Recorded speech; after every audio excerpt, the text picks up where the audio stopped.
not yet. No. Stop us if we're too professional, by the way, at any point. Yeah. If it looks too polished, because I'll just start feeling bad for everybody else then. Gotta admit, the slide is actually very polished itself. My hair's changed a bit since then, though. Yeah, we need some new pictures, I think. I like the greenery as well. It's very atmospheric. It was because originally this year we were going to do Between Two Ferns. Well, that's kind of our theme-ish, Between Two Ferns. Ah. I'm sorry, I'm having a hot flush now because that food is really hot. It was really that's when you were silent. I was like, shit, that's really rare. Yeah. Just letting it wash over me. It's fine. It's all good.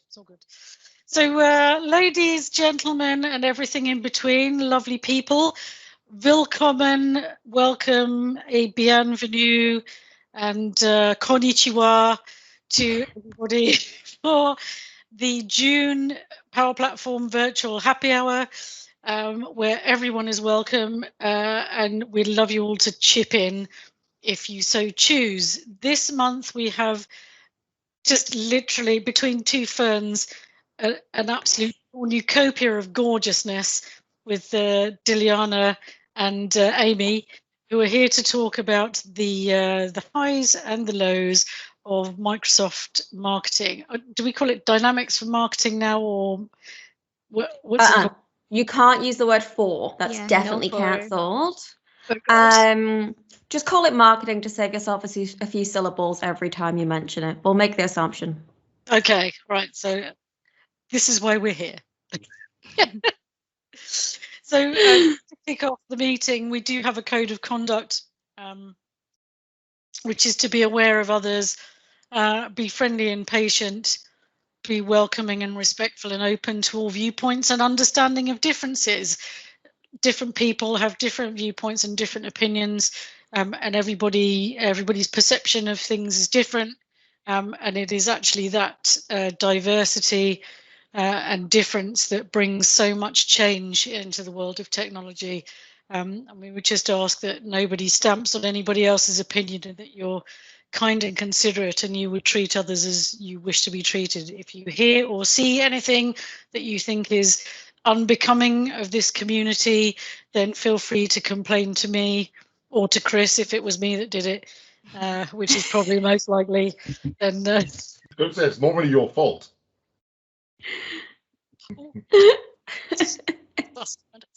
So so complain to Chris. Unless Chris did it, then complain to me. Which is also very likely. So this is also equal. It's a 50-50. Really, it's a 50-50 split there. So instead of Between Two Ferns, we've got Between Four Idiots. Nice. It's been like that since we started this, and you've only just noticed. I genuinely, I have not noticed that before. I'm too busy talking and being mouthy, probably. So yes. Nice. So I think it's time for us to have an introduction with Didi and Amey. Amey, as it's 4 a.m, perhaps you'd like to go first. Oh, always, because I can actually talk and I know who I am right now.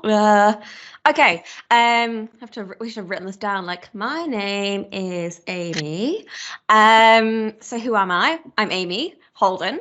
I am a Microsoft MVP. I do a lot with Dynamics marketing, which is probably why I'm here.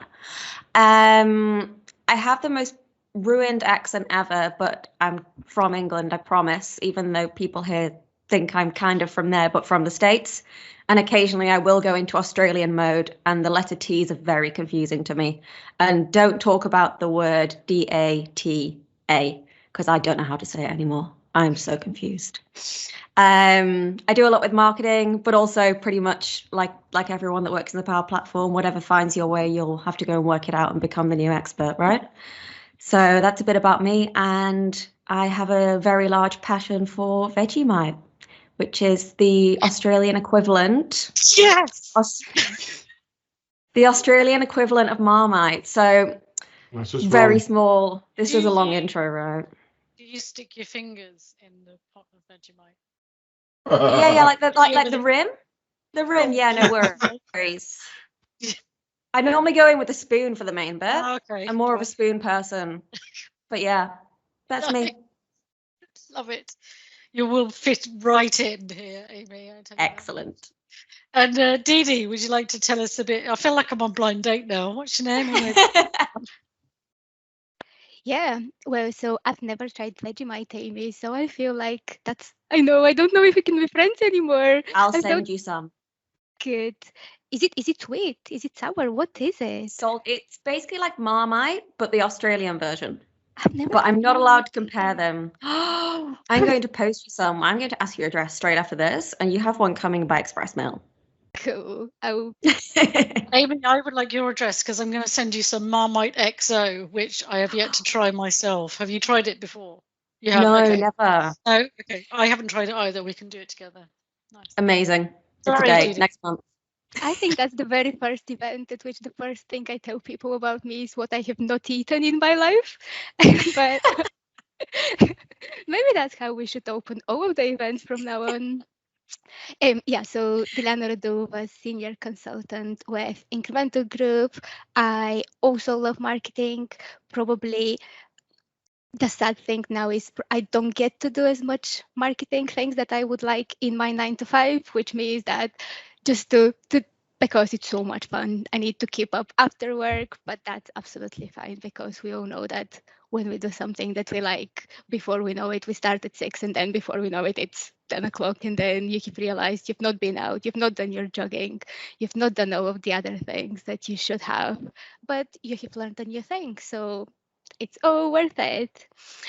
When I'm not doing that, I try to do a lot of taekwondo. So that's my other thing, marketing and taekwondo. Nice. Alison's Alison's on mute. mute. Take her off mute. See, I was trying to not speak over you because I'm really bad at that, and then I forgot to come off mute. What would you say is the best beginner move one can learn in taekwondo? Oh, start big. Don't start small. Start big. Okay, do it. What should we do? Do it now. Do a roundhouse kick. Oh my God! Please But the tell one me where you're going to do a roundhouse kick, like with everybody. I was going to say, can we get a demo of that? Yeah, let's put a pot of Vegemite on a stick. If and then Didi do attempts Uh-huh. one, I'll attempt one. roundhouse kick. But I thought that was the rules since COVID started. We don't get people to show the bottom part of their body. I thought that was the rules. I'm not prepared for this. You guys never told me. Are you literally in pants? Is that just a top and you've got no pants on? Well, you never told me I have to be presentable, anything else from the top up. So I feel Literally, I'm overloaded with jokes now that are not in keeping with the Yeah, code I was of going to conduct. say, you got to break your own code of conduct. Doesn't Eliza Benitez call that bizjamas? So like business at the top, pajamas at the bottom. That's totally what's happening right now. Just saying. Yeah. So I just pajamas all the way around. Nice, nice. Well, on that bombshell, let's move on to the main theme of the evening, which is marketing. Yes or no? So, what do we think? It's rubbish. Rubbish. So, yeah. I would say yes, Yeah, just to be on the other side, Amey. Just I don't know if I'm allowed to mention. Clicked mentions. Oh, dirty word. She said the C Why would word. you start The like C that? word. You've got to lull them into a Oh, okay. Sorry, I've Yeah. gone straight in. Have I? Ignore that, ladies. Okay. So, what would you say? Because I think the Microsoft marketing product has gone through quite a lot of change, and there's been some quite significant step change of late. What do you think is the best parts of it now, or what do you think are the best new things that have come on board, maybe in the last 6 or 12 months? Amey, can I make a confession? There is something that I learned the other day, and I can't believe I didn't know it could do it. And if it feels like if I confess in front of all of you guys, I would feel less bad about it. Do it. Safe space. It's a safe space. I don't even know when I messed it, but I completely missed the fact that now you can post to Instagram as well, because it was always the three. It was always Twitter, LinkedIn, and Facebook. And then the other day I saw LinkedIn. Has it been there for ages? No, they just sneaks it in. Like they just randomly added it to the release notes, and it was like rather than being like we're going to release this, it was like, whoops, we released this. Here we go. Let's add it to the notes. Surprise! Well, Well, that no was one the, was looking. it was the weird thing because people have been asking for it for ages. So I thought that if it was going to happen, they would make a big deal I out know. of it. So I what? think they lost that- something that's- else. In the process of the release notes, they dropped something like, and they do that like, whoops, can't do that in time. And then they put something else in its place. And I think that was like the replacement of something. I just can't remember which thing it was. Sequencing. Oh, well, don't even get me started. There's so Okay. many things. The idea of posting to Instagram for me sort of doesn't go. I always imagine it as a business to business tool rather than a business to consumer. Is that your opinion of it? I think- Dynamics marketing? Yeah.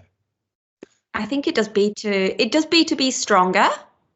But it's got a reasonable foothold in B2C. I wouldn't say it's B2C at like the enterprise level, but Microsoft would probably tell me otherwise. But I'd say B2C up to like a medium, large business level, it does pretty well. And just judging by how many customers ask us to show them B2B and B2C, we have many more asking for the B2C scenario rather than marketing to accounts, just purely from doing demos perspectives. Definitely. Okay. So would you say that's your best recently added feature then? Your favorite recently added feature? It's definitely the one that surprised me the most. So my favorites, I wouldn't say they're brand new. Actually reasonably new. So the Teams integration, like it's actually really freaking good. Like when they first brought out Dynamics, I'm talking with my hands here, right? Okay. So when it was Dynamics marketing events, they brought it out, and the only what's the other thing? Webinar integration was with like On24, and it was really awkward because it's like, well, we have this thing called Teams, but you have to go and pay for something else to do webinars and marketing.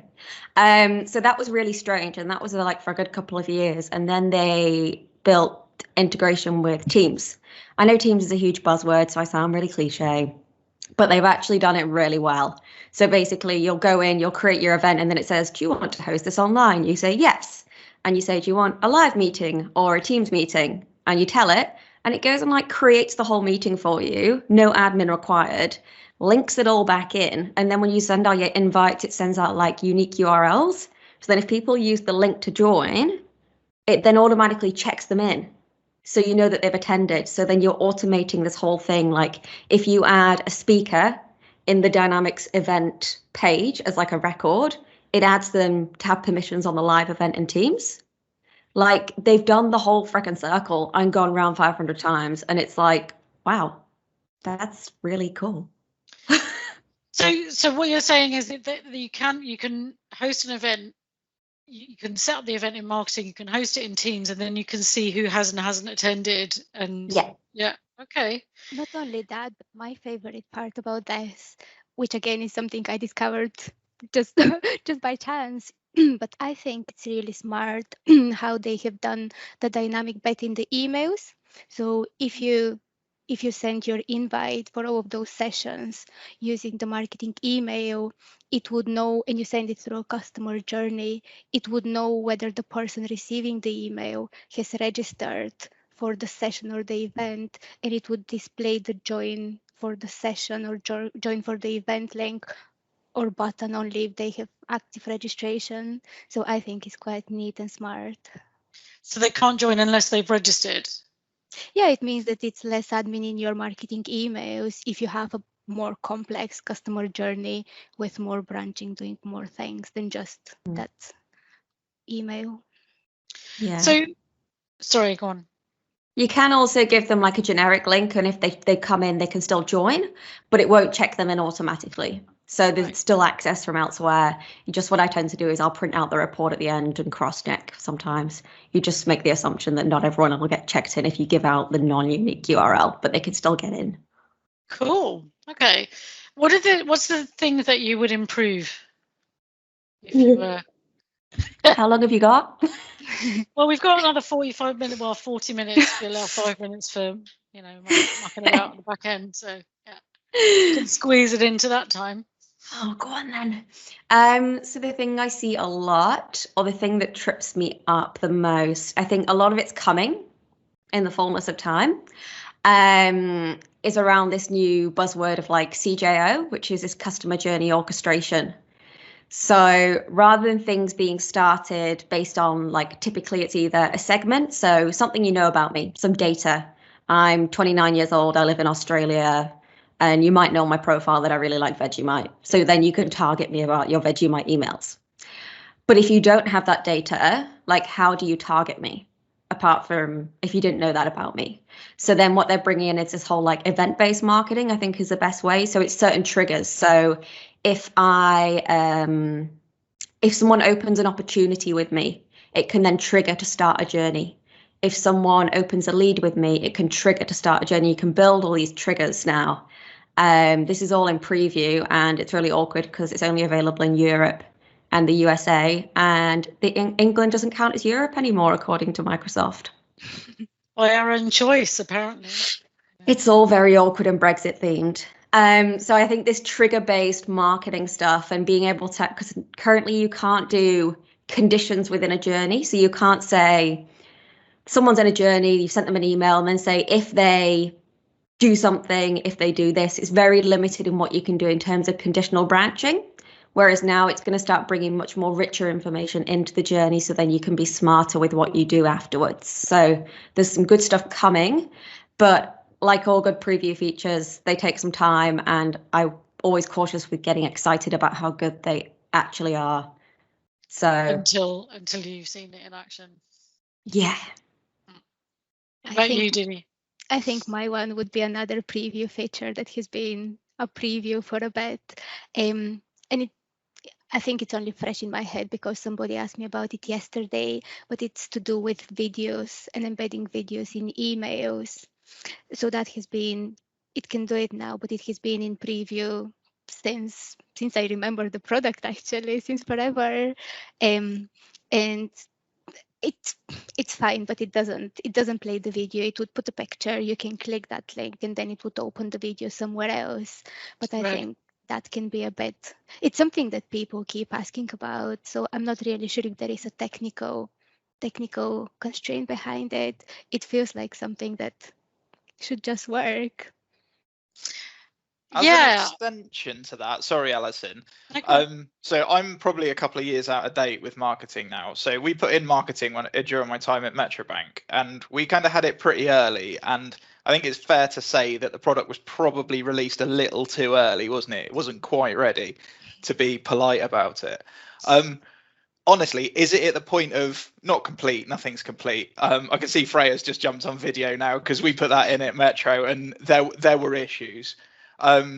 It's great now because it improved a lot, but would you say it's like, I know you're going to say it's better, but is it a complete product that will rival others in the market? And I'm not just talking about the C word. Yeah, go on, Dilyana, you go. Yeah, so I was going to say that I think for us a big selling point is if you have all of the other products within the stack, because I think in that case it's a no-brainer. I think it does all of the basic things that you want it to do, and if you have those other systems that it talks to, I think then it's absolutely a no-brainer. I think, yeah, if you're on a Microsoft customer, they've got sales, they've got Office 365, they've got Teams, it's a much easier win because of that neutral integration kind of thing. Ask me again at the end of the year, and I think we've got some strong competition for things like Marketo, and yeah, I wouldn't even say, I don't worry about even like today with the C word. I'd say we're about on par. With things like more like Marketo and the more sophisticated platforms, end of the year, and I reckon we're on something. Very cool. I mean, the thing is, as someone that wants to use this in a business scenario, right? It for me, for a small business, it's very expensive to put in. And I'm just thinking, like, what would you say is the point at which it becomes not affordable? Because it's actually, like, if you're a larger company, it's pretty affordable. But, like, you know, what size of company would you say is like the kind of minimum size of company that would be okay to spend that kind of money and get the benefit from it? Because actually I would get huge benefit from it. It's just, it's such an enormous outlay and it takes such a long time to get the return on investment that, you know, it's too much to swallow for us. Definitely. So if you're a not-for-profit, that helps, because then it's like 25% of what the price is. So I find a lot of not-for-profits will jump on board with it. I've actually got a customer at the minute, for example, they were looking first at doing the power apps, $10 per app per license kind of story. And then they were like, oh, but we also want marketing. So I was like, hey, why don't we get marketing? And I'll just build you a separate model-driven app for all the other stuff you want. And that saved them freaking heaps. So that was a bit terrifying, but a very smart accidental loophole that we came across. And they've got the whole marketing suite at the same time. Yeah, that's a great idea. So it is a big jump. I think you've got to get to the point where either you're a not-for-profit or it's got to be maybe like it depends on the type of business. I don't think it's the size of business. I think it's the type of business.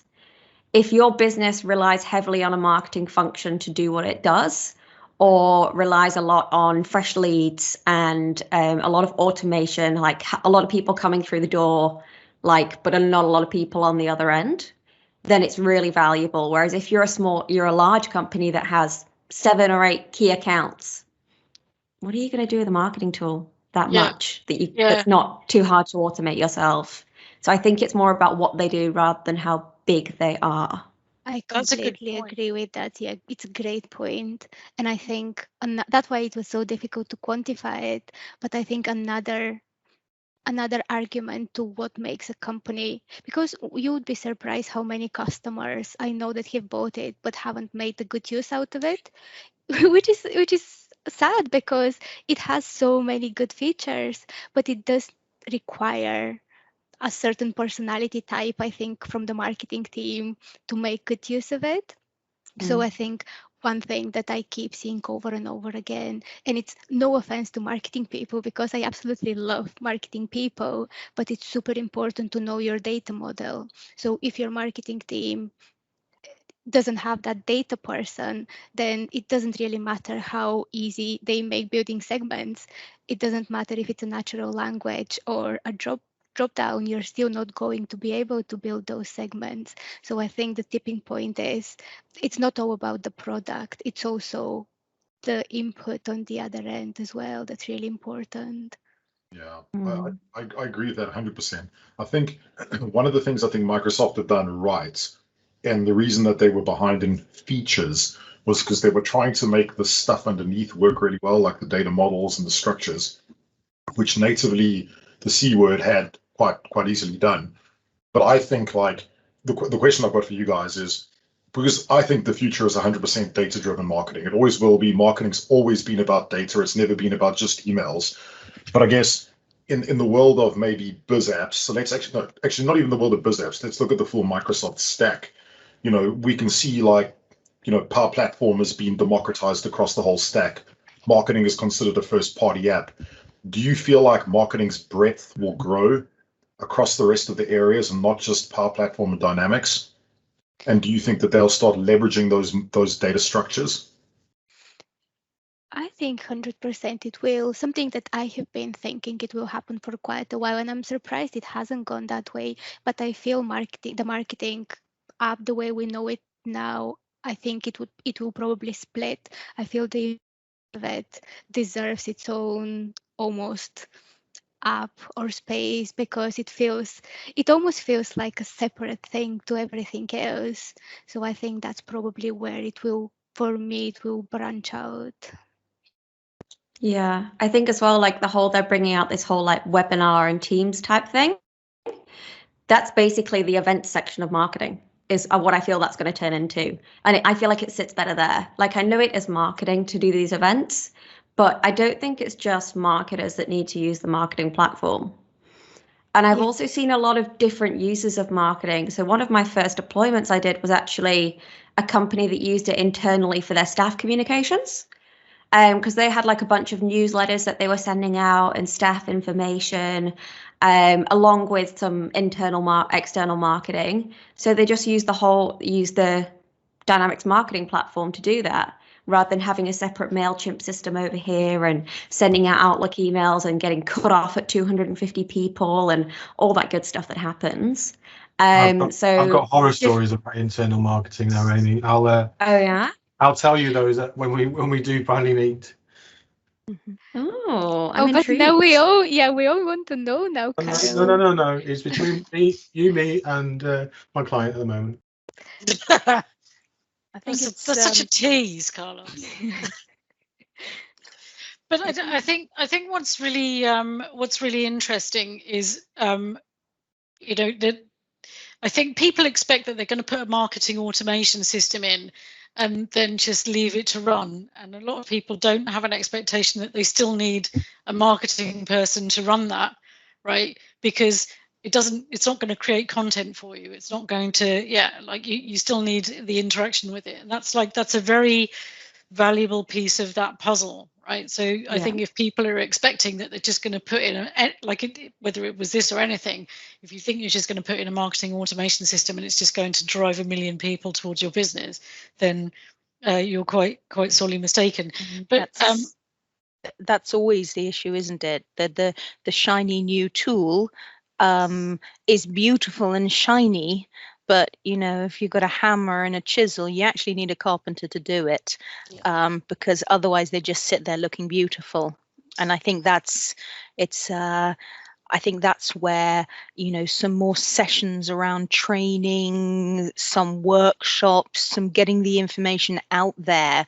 It would be nice to have a little bit of more of that with this marketing system. It's a couple of years old now, so there's more experience and there are more functionality, but I think that coming along and being trained on the new functionality would be lovely. Have that really sort of driven out. Otherwise it won't get used. And we have started proactively doing that, Freya, with some of our customers, because it evolves so quickly. I did training for somebody 2 years ago, and we have been doing it every I think we do it every year now, and it's almost like showing them a new product sometimes. Yeah, exactly. And that's coming out from a sort of a third party, but it's if that was formalized somewhere, I guess that's my I didn't mean to make this about a gripe. It was actually about the tools, but if you have a marketing team that is not technical, or if you have a too technical team that is not marketing, then getting the best out of a tool like this may not happen. And also, I wish I still to this day, and Lee will have heard me say this 4 gazillion times, why did they call it marketing, not dynamics communication? Because we send comms out of it. May not be marketing, doesn't have to be marketing. Yeah. It's a comms tool. Yeah. So I think my main thing of what I've started with when I started doing marketing, I feel like plugging it in and turning it on, that's the easy bit. The work starts after it's in. It's very different to a typical CE Power Platform deployment that you go into your dev environment, you build, you test, you do a bit of UAT, you build, you test, and then you deploy, and then it's basically like, oh, this is how you use it, click here, done. Mm-hmm. Whereas with marketing, it's the other way around. You kind of go, I need to install it, click, maybe wait 6 hours, but that's another story. And then the work starts. And it's a much more collaborative thing. Like, a lot of my work is with the users. So I'll do a lot of setting up the base of them, things that they don't need to learn because they only need to do it once. But then I'll spend a lot of time more with the users going, okay, so here's a bit of an email template based on what you do now. I want you to build this, do it with me. If you get stuck, shout and kind of get them to do everything. But I'm there. And then when they get stuck, they come to me. And it's more of a, I'm here if you need me. But this is your tool. Like, the idea is that if I get hit by a bus tomorrow, you're fine. Nothing wrong with you and getting your stuff done. And I'm very much about empowering the users from the journey, like getting them to involve with the building and the making it their own, but also easing that path for them. So do the things that they only need to do once, like set up a subscription center for them, because they don't need to do that all the time. And then just open, like clear the path for them. It's like, how do you get an elephant to go somewhere? You can either get on its back and scream and kick, or you just clear the path for it and let them go where they want to go.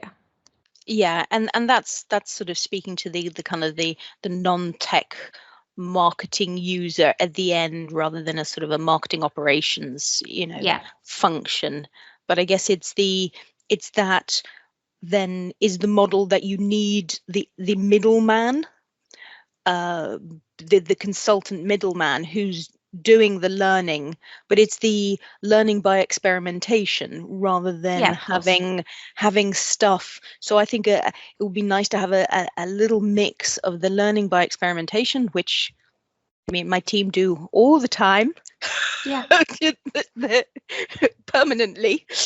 Let's try it.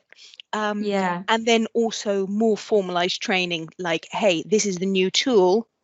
Here's the demo, let's get all the team on board, let's show you how to use it. I think that may be one of the things that's missing, which means in some areas it gets underutilized or utilized in a way that is maybe a bit hacky rather than beautiful. So what I like to do is I'll create a safe space. So I'll say, you go away and do this, let me know before you turn it to go live and I'll check it out and we'll talk about it. Like, create that safe space, let them go play and encourage that. And then I'm just that bounce back that before they go live, they can have that confidence that they're not going to go and spam the world accidentally with just pictures of cats, unless they're promoting cats, then it's all good. Yeah. Mm-hmm. So, I mean, like for me, for the lay person, somebody like me, is there any areas of the system that are like set it and forget it? Is there any areas of that at all that you could just, like, for example, could you have, like, if you had a sign up form on your website, it could collect the data from that and then it would periodically send them emails until they replied back. So there's plenty of set it and forget it stuff that would be generating leads and such in the background. But I mean, customer journeys where you're just picking things up and depending on where they've come and what entry point they're in, just churns along. And then, as Amey was saying, there's a lot around the setup that is just, it's the basic onboarding stuff. Unless you're changing, your address frequently, and then you have all of that kind of stuff set up, and it just churns away in the background, as with templates. So you can, if the business doesn't have a team in-house that does HTML or whatever it happens to be, some of this stuff could be built in advance. And then you have a suite of templates that, let's say, the end user, really a strictly marketing person rather than a marketing ops person, could pick up and just cherry pick sections. 100% great for templates, but so I think templates is definitely something we can make our customers' life a bit easier with setting up a few for them, especially the branded ones. But Alison, I would definitely not encourage you build and forget anything purely because the insights are so good and it's so much color and pretty pictures and graphs on the insights tab. So surely you want to brighten up your day, you want to go have a look at how many leads have come in, or just some insights that might make you make different decisions with your marketing day. I mean, you can set up and then forget about, but you could also set up and then A/B test and all of those things, and continuous improvement and all of that kind of stuff. I guess it's a bit like setting up a Twitter or a LinkedIn profile. Like, you've got to do the work to set it up, and then you can just forget about it. But then you could keep going back to it, checking your notifications, doing a few posts, and which would make it better. But it would also still just be there if you just set it up and forget about it. On the social media, Amy, can I tell you another thing that I just discovered recently? And you're probably going to tell me it has been there forever. I was so excited because that was one of the ideas that I submitted to the idea space probably Amazing. 2 years ago. And I think then I kept checking it and I kept refreshing that ideas page and it kept being in a status new. So I was like, well, that's not getting done. And now it's in. So now when you post from social media, all of your placeholders get resolved. So I can tag you from the marketing app. I can do @Amey, and then it would do your profile. Yeah, it's really cool. No, that's new. That is really new. It's cool. The one thing it doesn't do is I have to know your handle because it's not going to pop up a drop down and give me an option if I start typing Amey. But if I get it right, when it posted to the social media channel, it would resolve the placeholder. That's pretty cool. It is that was always a bit of a gap. Like the hashtags always like showed up pretty, but like the apps, I was like, oh, is that going to work? Is that going to look like, you know, like when your mum tries to use Twitter and she just like doesn't know what she's doing. I was like, is it going to come across like that? But no, that's really cool. Thank you. I learned something. Good. And Chris, you have your hand up. Yeah. Okay. So can I ask a pointed question? And it's more for the Power Platformers out there than the Dynamics folk, because I think it's quite important that we make a sort of differentiation between what a first-party app can do and is good at doing, and what Power Platform can do. So this is a loaded question, right? And the question is, why can't I go and build my own data model in a model-driven app and use a butt ton of Power Automates to go and send 1 million tweets and 1 million emails and monitor Twitter and, you know, do all of that jazz? Like, what is stopping me from building my own version of marketing in Power Platform? Surely you have better things to do with your life, Chris. Really? Yeah. It's that and you know, you really do have better things to, you know, why build all that if someone's already built it for you? There's just way too much to think about in those permutations and insights and UI and WYSIWYGs if that's what your team need. And I think also what me and my team spend a heck of a lot of time doing is looking at all of the you know, domain reputation stuff and having the insights off the back of that, where someone has done some of the grunt work. I think what Dynamics Marketing is probably the app where you would hold that up as being the first party app that you would never ever think about replacing, because the rest of the, you know, if you talk about sales, etc., they're pretty straightforward, really. It's only sales AI and you know, all those sort of things on top of it, which is what marketing's doing with that data and doing the churn, that adds the value. And that's where, you know, you would never, you haven't got the developer time, you haven't got the capacity. So why not though? But why not? Because I mean, I think I've got three things that I don't think you could rebuild with Power Automate. I'd like to challenge, if someone could, then friggin' they're in for a lot of money. The first one is like a drag and drop HTML editor for the emails. Building emails in Power Automate is painful. We've all been there, where you try to do a nice pretty email, and even just to get some bold text, you've got this little box and your little dynamic content thing keeps popping up at the bloody side, and you want to put your B tags in. Don't even get me started. So building the email content in a draggy droppy format. I know technically you could probably go to MailChimp, build it, and then extract the HTML if you want to be a hacky, but that's hacky. And then you're gonna have to go and put it into the Power Automate somewhere to make it send out, or something like that. Ooh, I'm just thinking about it now. Building, you could do it in Litmus, which better probably than MailChimp for building and dragging drop stuff. But then you've got to get the data from somewhere, the HTML code. So then you'd have to create a model-driven app where you create the email template with the HTML code that Power Automate then picks up. Wow, I'm trying to think about how to build it now. So anyway, there's that bit. Number 2 is the insights that you get from every angle. So who's read your emails, who's opened the emails, not even just emails, like who's clicked on links, what links have they clicked on, what part of the country are they from? Well, I don't know, but again, if someone can build that in Power Automate, come talk to me. We're in business. And number 3, I think it's the the robustness of it. Like if I build this whole thing in Power Automate, it's probably going to break at some point. Whereas you've got that robustness of Microsoft have built. Oh no, wait. Can I have a 3.5 reasons? So there's the robustness of it because I'm flaky at building. And 0.5 is around the IP domain thing. So when they send out the emails, they send it out via their own domain servers kind of thing. So it protects your IP reputation. It doesn't actually send it directly through your email address. So then you don't get put on all these blacklists and junk and marked as spam. And that is something I think you'd have to go through like Azure SendGrid or something really smart like that to do that technical gubbins. So all that technical gubbins and protecting your IP and things like that can't be easily fixed. I think there's a lot of value on that that's hard to put money on, but incredibly valuable. And I'm done, sorry. You don't want to do it. Don't want to do something accidentally and then get your domain blacklisted because you've sent out, a whole bunch of dodgy stuff. I think for me, it's just the headache. Why would you bother?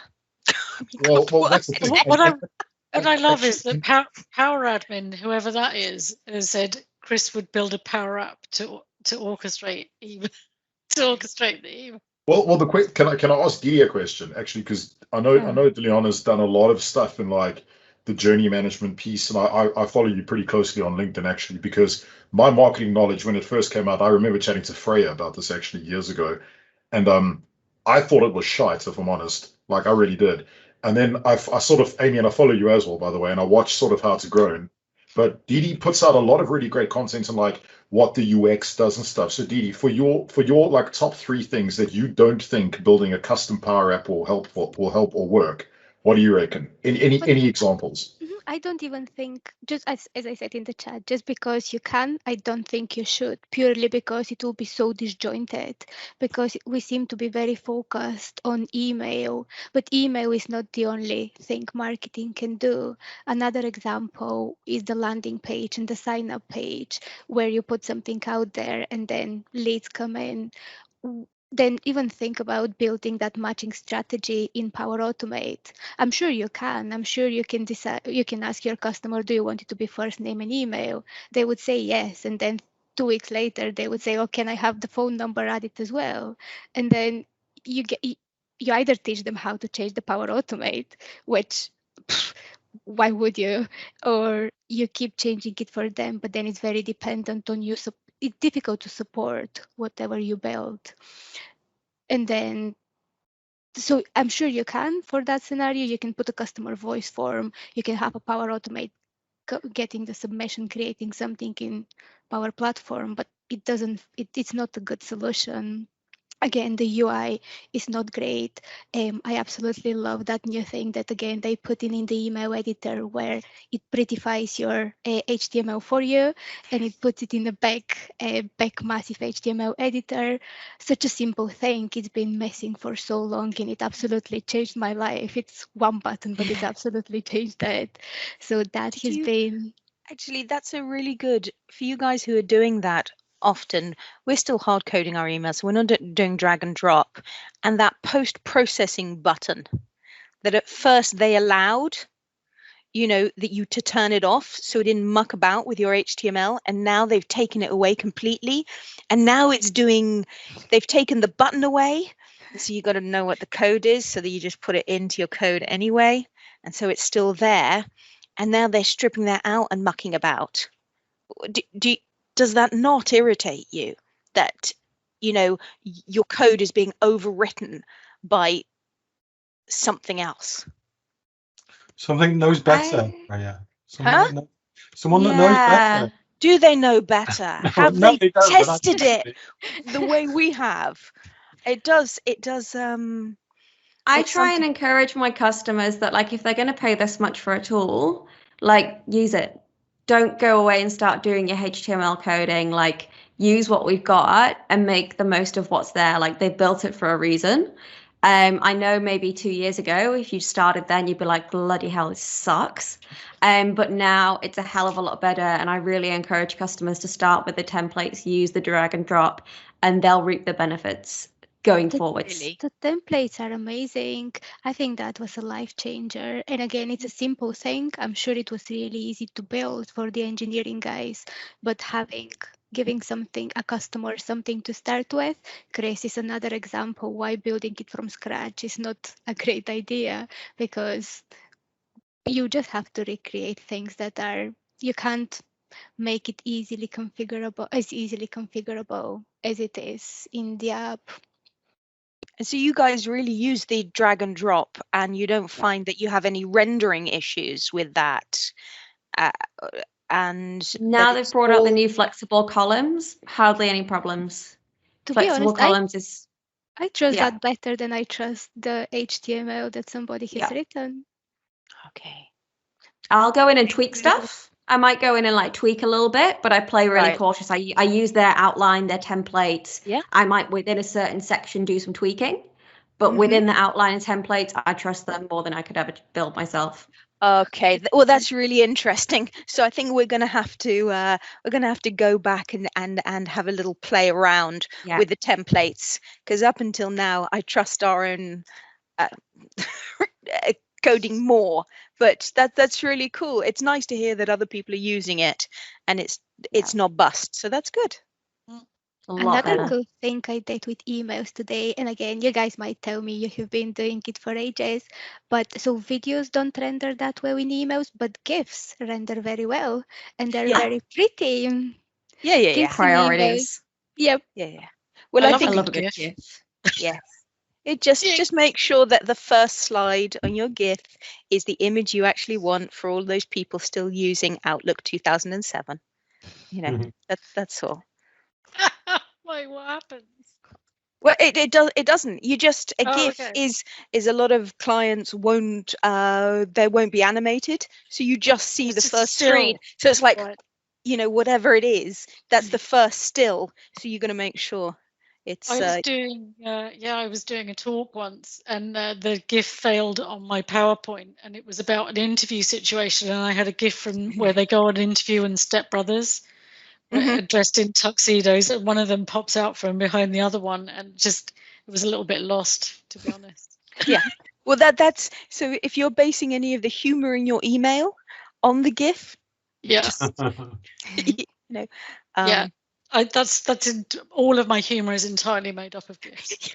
Yeah. I mainly communicate via GIF. Yeah. Yeah. I mean, how else? But yes.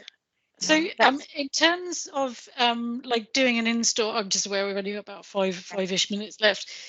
What are the pieces of advice that you would give to anybody if they are considering marketing or they're about to do an install of marketing? What are the key points that you would highlight to somebody at that stage?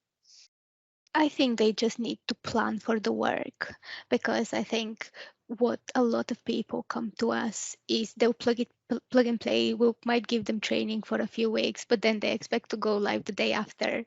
You cannot go the day after your training finishes.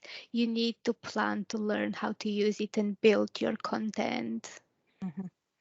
And the other one is really get familiar with the templates. Do some decent training, create templates, make your own life easier, and by templates, I mean templating the stuff that you've built. So it's more sort of rinse and repeat. And have a good think about your data model. I think with marketing, it's a lot about, I love this saying, I use it far too much. How do you eat an elephant? One bite at a time. Hang on, I thought you were supposed to clear a path and sit on his back whilst I know, screaming. I have so many analogies. Like if All you're elephant based. if you take him for a walk, you've got to clear the path. But if you're going to eat him, one bite at a time. I would have said start with the trunk. So. Yeah. Okay. So start with the trunk now. As long as you're going one bite at a time. Okay. Yeah. That's what I mean. Sorry, I derailed you there. It was the elephant. I love it. I love the analogy derail. It's fantastic. I'm totally on board talking about elephant analogies for the next 20 minutes. Let's do that. Yeah. And gifts. We've also got supporting gifts. Don't worry. So I'm talking about elephants and eating them one bite at a time. So yeah, it's got all this functionality, the stuff that you've got to set up to start with, but also start with what do you do now that works? And that's how I tend to get customers into the platform and get them comfortable. So what have you got now that works? You've got a monthly newsletter and you've got a touch point that you normally send out from MailChimp or Survey, like whatever tool you use. It's not marketing dynamics.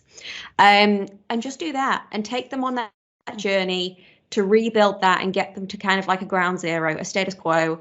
This is where we're comfortable now. And in the process of doing that, you've probably set up a few templates and segments. You've got a base, you've probably got your subscription center in place, and then they can grow from there. And then you can start to be like, okay, now we're comfortable with this. You know how the emails work. How about we make a slightly more complicated journey? And then how about we start, have you got any events coming up? Shall we start looking at the event portal? And kind of, I think it's about having that right support and knowing that you don't have to know everything at the start. Know that it's there, but you don't need to be an expert. I'm so distracted by the elephant. Really? I love it. What you're saying is ease them in gently. Yeah, like I think let them know that everything's there, but I think that typical, if you got a trail, like when you do like user training, you're like, here's your new system, this is how you use it all in a day, and you come back the next day, you're like, I don't remember a freaking thing.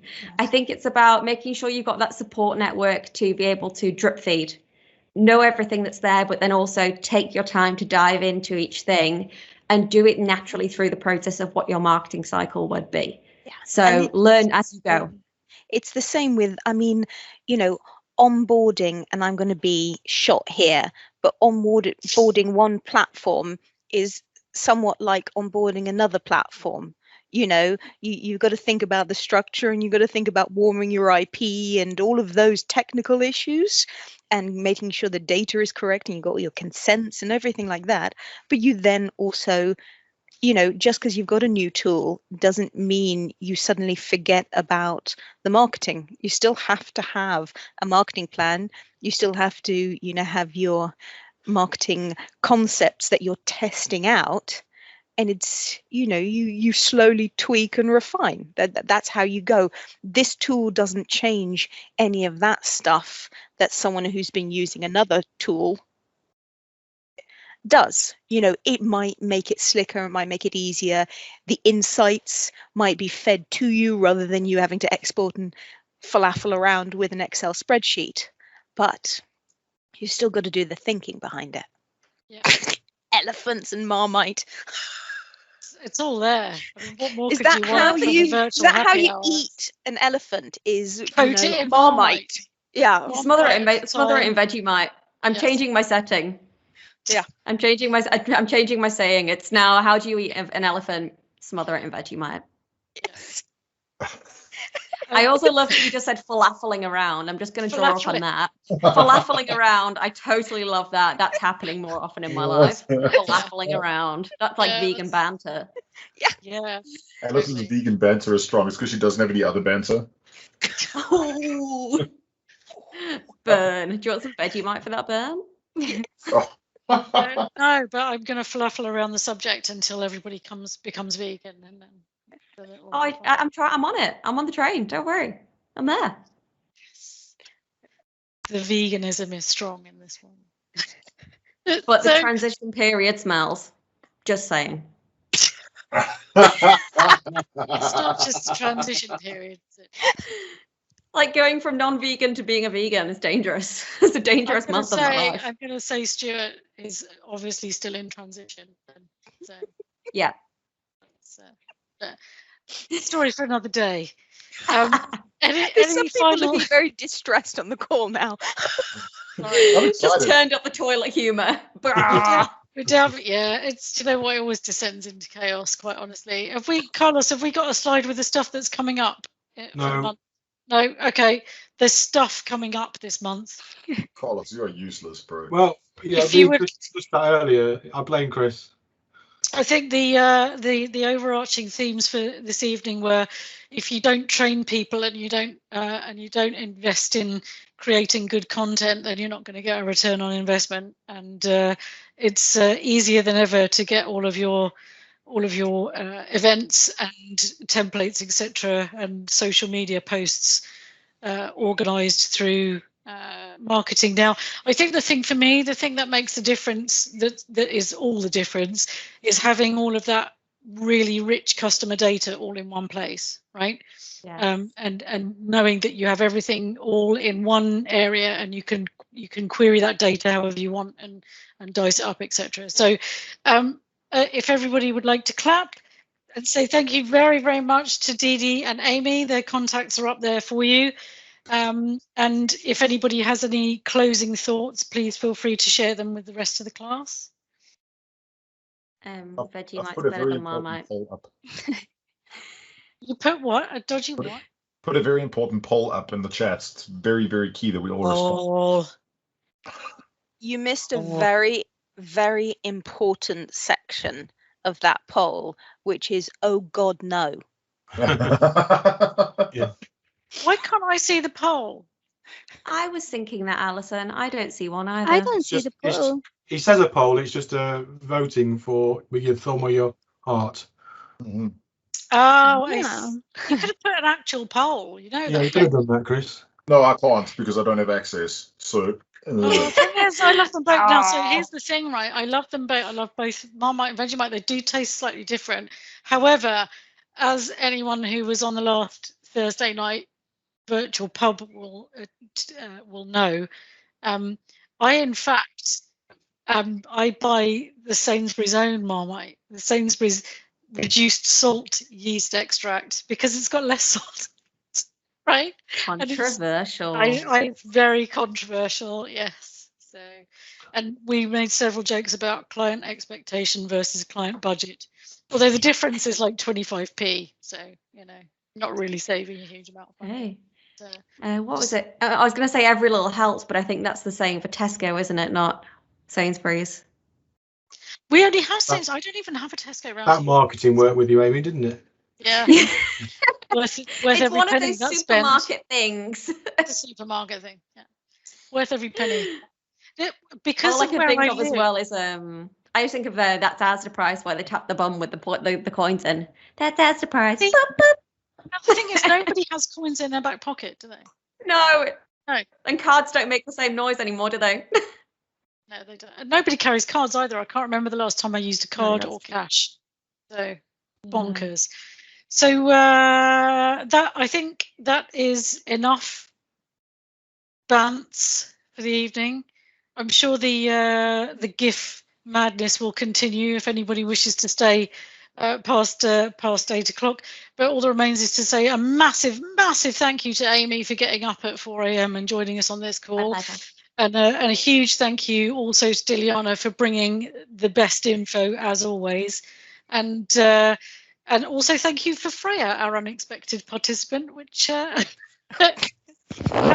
we known, we could have invited you ahead of time. It would have been lovely. And you look wonderful, dear. I haven't seen you for ages. I know, it's so nice seeing actual human beings and faces. So, okay, that was my not quite post-COVID. Oh, well, soon. Drinks. Well, my liver can't cope anymore, though. It's done. It's awesome. Well, let's work on that. I'm just going to stop the recording, and then you can all start swearing if you want.